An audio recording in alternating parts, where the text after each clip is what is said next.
अब कुछ खबरें खेल के मैदान से। पाकिस्तान ने किर्गिस्तान को 3-0 से शिकस्त देकर सेंट्रल एशियन वॉलीबॉल चैंपियनशिप के फाइनल में जगह बना ली। पाकिस्तान ने मुसलसल 4 मैचेस जीतकर फाइनल में अपनी जगह पक्की की है। किर्गिस्तान के खिलाफ पाकिस्तान ने 18-25, 27-25, 27-25 से कामयाबी हासिल की।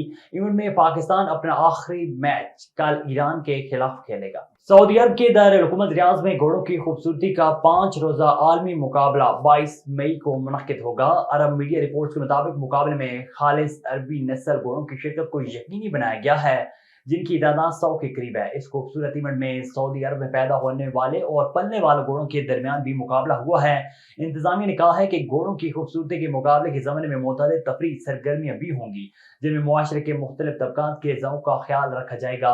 इवेंट में मुकामी और गैर मुल्की अफराद बड़ी तादाद में शिरकत कर रहे हैं। इंग्लैंड ने पाकिस्तान के खिलाफ सीरीज के लिए अपने अहम प्लेयर्स को इंडियन प्रीमियर लीग से वापस बुला लिया। गैर मुल्की मीडिया रिपोर्ट्स के मुताबिक इंग्लैंड बोर्ड की हदायत पर इंग्लिश खिलाड़ी अपनी अपनी टीमों को छोड़कर वतन वापस चले गए हैं। आईपीएल अधूरी छोड़ने वालों में इंग्लैंड के top cricketer Jonny Bairstow, Sam Curran, Liam Livingstone, Will Jacks, Reece Topley, Jos Buttler, फुलस्टार और मोइन अली शामिल हैं। मज़कूरा खिलाड़ी पाकिस्तान के खिलाफ सीरीज के 22 मुल्क की नुमाइंदगी के लिए इंग्लैंड रवाना हो गए हैं।